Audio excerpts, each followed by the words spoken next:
Ryan Clark, always a bright spot for us. He joins us here again on SportsCenter. All right, RC, we're on to week 6, but let's put week 5 in perspective first and get your thoughts. 2 remaining unbeatens in the NFL, the Eagles and the 49ers. Who's shown you more through 5 weeks?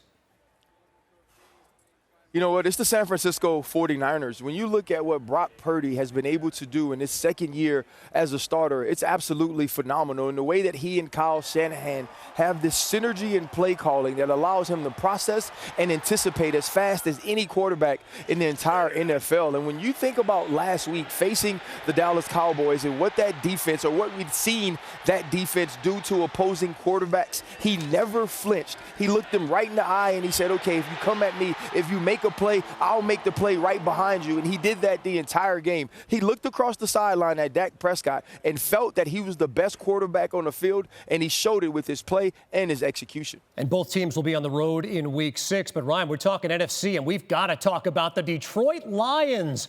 4-1 on the year. They've won 3 in a row by double digits. Where do the Lions fit in the hierarchy of things in the NFC?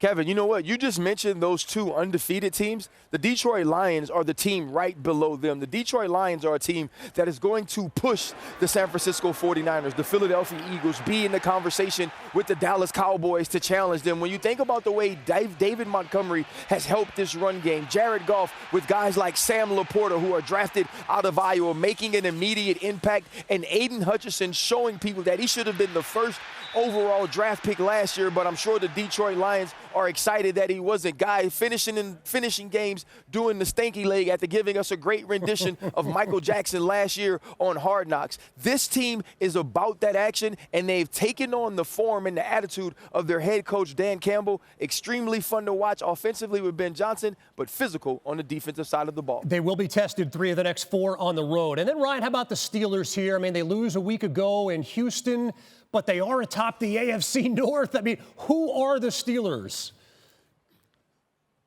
You know what? The Steelers are okay.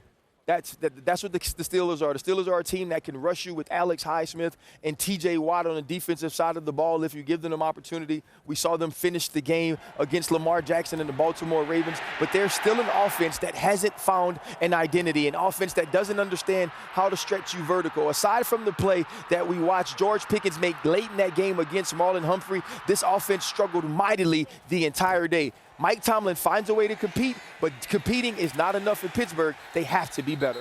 Reluctantly okay, in the words of Ryan Clark. All right, RC, thanks so much.